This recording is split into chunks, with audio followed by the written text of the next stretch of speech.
Hello everybody, my name is Dratnos, and welcome to This Week in Mythic Plus. This week's affixes are Tyrannical, Bursting, Necrotic, and the Awakened pattern has switched back to the B pattern from the A pattern it was on last week. This week's affixes are rough, very rough. So, Bursting and Necrotic make a tough combo where mobs start dying and you've got Bursting stacks out, but your tank needs a lot of healing and still has some Necrotic stacks. You can avoid this if you kill everything at the same time. Necrotic will fall off as soon as your tank drops combat. But in practice, there's going to be some overlap between when your tank has bursting stacks and when they have necrotic stacks, and that can be a really tough situation to handle. There are ways to play around it. Your tank can start kiting before the pack dies and drop their necrotic stacks as the bursting stacks start coming out. You can try and do a really good job of killing everything evenly. But even if you do that, it's still also a tyrannical necrotic week. Bursting is still there, slowing down how much you can pull all at once. So for most players, this week is going to be one of the harder weeks on the calendar. For really high key pushers, Tyrannical plus Necrotic is just a really rough combo as well. And for people in the lower end of the spectrum, people in doing weekly 10s, weekly 15s, bursting starts to be a really big problem in those size keys because it does the same damage in a 10 as it does in a 25, often over a shorter period of time as well. So it requires quite a lot of throughput from healers at that level. So all in all, this is a pretty good week to get one key done and then go do something else. But if you do decide to go into some keys this week, we're going to go dungeon by dungeon and talk about what is the worst and easiest ways to go through each dungeon this week. As always, we're going to start off with Atal'Dazar, and as always, you can find my routes on Raider.io every week. I'll have a link in the description below as well. So Atal'Dazar this week, one really obnoxious thing that's going on here is that the spider on the B pattern is up in this obelisk, which is like, this is kind of the hardest, the most out-of-the-way obelisk where you have to do an annoying thing to get access to it, because you either need to pull this double honor guard pack, or you need to have somebody else pull it to the side to activate the obelisk. And then the problem with this is that if you decide to skip this obelisk this week, you're fighting the spider with Tyrannical, Necrotic, Yasma. That's pretty rough. The spider is pretty uncooperative on Yasma. It's actually one of the harder Awakened mini-bosses to go with this end boss. Normally, this is one of the best Awakened mini-bosses to fight with a lot of end bosses, but I would say not Yasma because it has this habit of standing in the middle of a bunch of spiders, so you can't easily get a melee kick on it, and you already need to be kicking Yasma as well, so it really taxes your group's kicks unless you're playing a group with a lot of short cooldown kicks. Stuff like a Resto Shaman or all melee groups can maybe get away with this, but so what that means is that you probably don't want to do any Awakened enemies with Yasma this week. If you're in a really competitive group, really top level group, you can maybe fight the Fear guy or the Blob with Yasma, but both of these obelisks are in pretty useful positions. So my strategy this week is to activate all 4 of the obelisks. And that means you kind of, in Atal'Dazar, activating all 4 of the obelisks means you kind of have to go out of your way because you have to go both left and right to activate both of these spires. And you're going to have to activate this middle spire, and you're going to have to activate this one. So to do this, after you're done with Volcall, somebody's going to run and grab these and then run to the side here. Somebody else is going to activate the obelisk. The rest of the group can actually still they can use this portal and just be there ready to start fighting the spider as soon as it spawns. So you only need one person to hit the obelisk, and you only need one person to pull these things to the side and then vanish, feign death, die and come back through one of the earlier portals, shadow meld, any of that kind of stuff. But yeah, not... Even if you're doing all that, then you're dealing with still like Tyrannical Necrotic Volcall, which is a very serious check on your tank and healer compared to most bosses. So yeah, rough dungeon this week. Freehold's pretty good this week. Eudora is on our side, so even though it's Tyrannical, it's not too bad. The trash here, also not too bad with bursting Necrotic. There's not too much like really awful bursting stuff.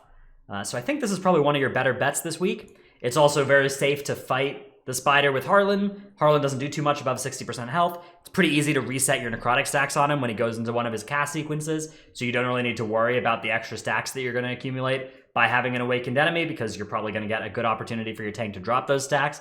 So I actually still recommend fighting an Awakened enemy with this boss. Most dungeons this week, I'd probably dial it back and not fight any Awakened enemies with end bosses, but this week I think this is still a safe thing to do. King's Rest, you're going to want to watch out for bursting in the Minions of Zool. They burst. And this room, the Embalming Fluids.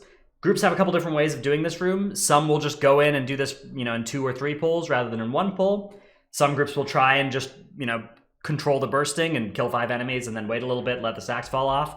And some groups will get everything low and then have most people just run way back down here and the other people finish killing stuff with immunities up. like rogues with cloak and demon hunters with netherwalk or whatever, finish killing the last little bit and then immune or, stop the stacks from killing them.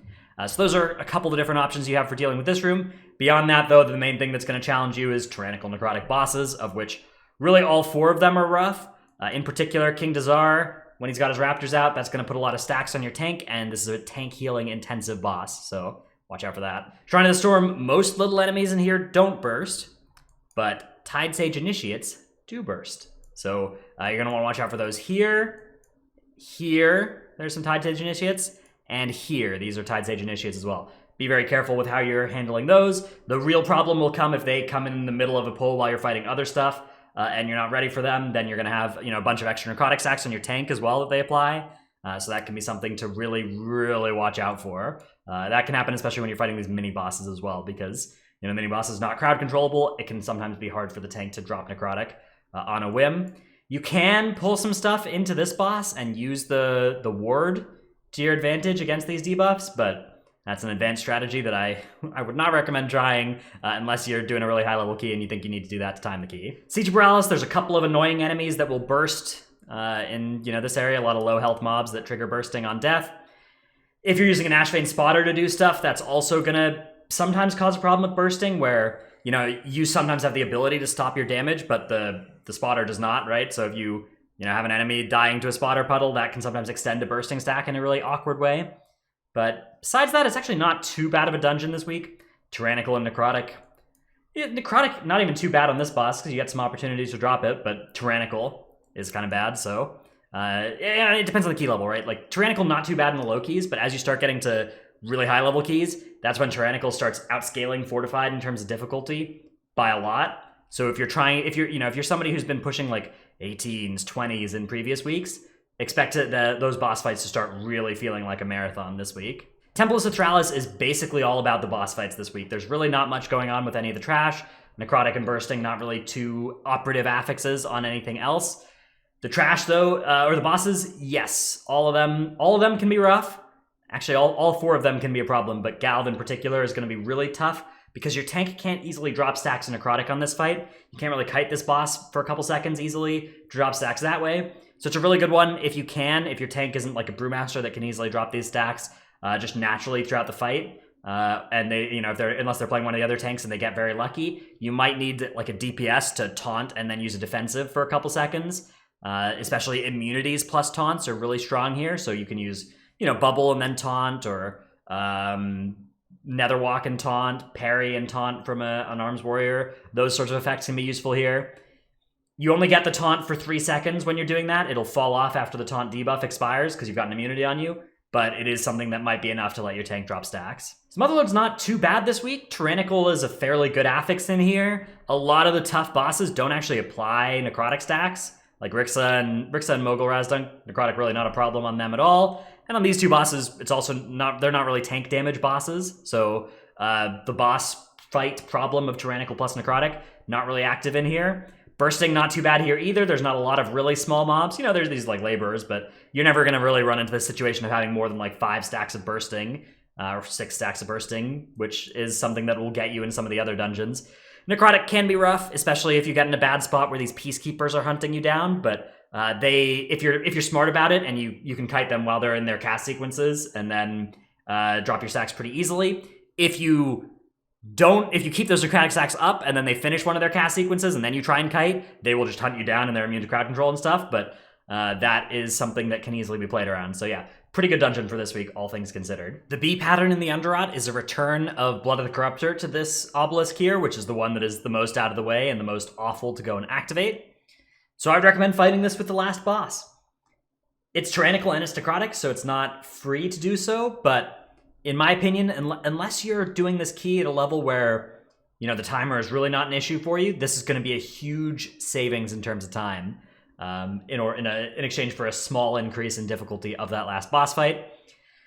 If you're doing this key at a level where you can get through it with a bunch of time to spare, but you might wipe to the last boss if it gets any harder, then okay, then just go and activate this, drag this down here and clear out these things, but it's going to add a lot of pulls that don't give you a lot of count that you can't really cut anything good from your route to make up for. So that's my argument in favor of doing this week, but up to you. In Tol Dagor, one thing worth noting is that the enemies in the cages here can make Sethraliss into a pretty serious necrotic threat. But you can open them up and kill them beforehand.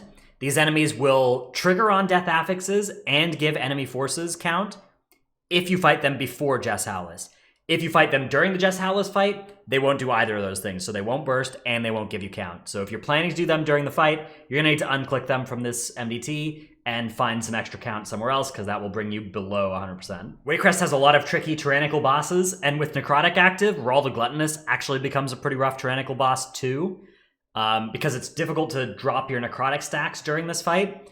The main opportunities are when he's casting Tenderize, but if any of those ads are still up from the cast beforehand, then you're not going to drop your stacks then. So it's important, especially if your tank is high on stacks, to make sure that those ads aren't auto-attacking them while the boss is doing the Tenderize cast. Junkyard, in America at least, in the US regions, you should be able to start in the Gunker area. The hard mode thing shouldn't be over this enemy.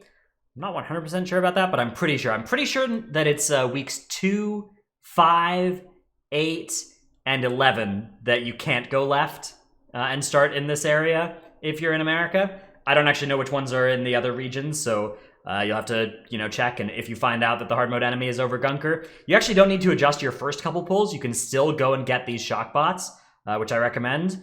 Maybe not these two, but you can go get these ones and the one in the tunnels here, which that's something that is really useful to do in a high level key. In a low level key, you may not want to bother with that. But as the keystone gets higher, these shock bots actually scale in how much damage they do with the key level. So they can be doing like 30% of your damage in a key of, level 20 or higher. So if that's what you're up to, I recommend making a strategy that gets you 4 or 5 shock bots really quickly. That's what I do when that's part of the reason everybody goes left basically in the high level keys, is because you can get these shock bots really quickly.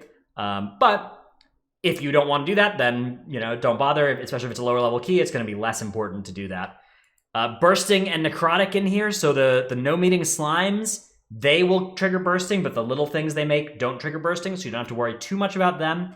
These are pretty dangerous enemies, but it's tyrannical, not fortified, so you can pull them with some other stuff, but you really got to watch out for these things, actually. This acid splash hurts way more than most other things in this area, so if you're dying and you're not really sure why when you're pulling trash in this area, it's probably these no meeting slimes. They really hurt. Beyond that, I don't think there's really too much to worry about in this area.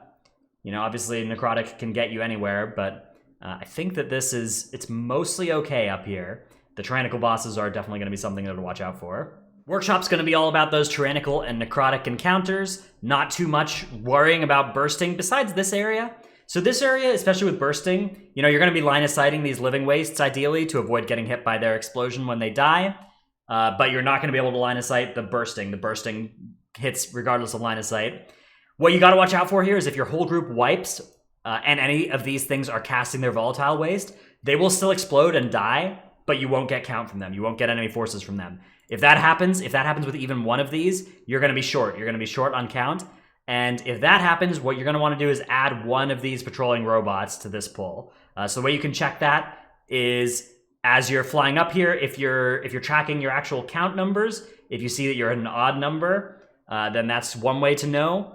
Or you can just see if you are, let's see, you cut these. So if you're at if you're below 90%, or if you haven't fought this thing yet, below 87.5%, so 87, I guess it'll be hard to tell exactly if you're below that 0.5. That's how you'll know if you're going to need to add one of these defense bots.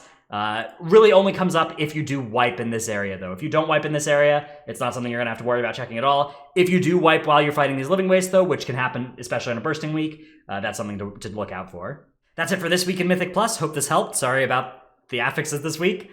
Good luck out there. Let me know if you have any good tips or anything for any of the dungeons this week, and I hope that this week is not as bad as it looks for you, but it is pretty bad, so yeah. Anyways, have fun. Hope this video helped. Remember to like and stuff. Check out my Twitch stream, twitch.tv/Dratnos. Thanks for watching. I'll see you in the next one. Bye.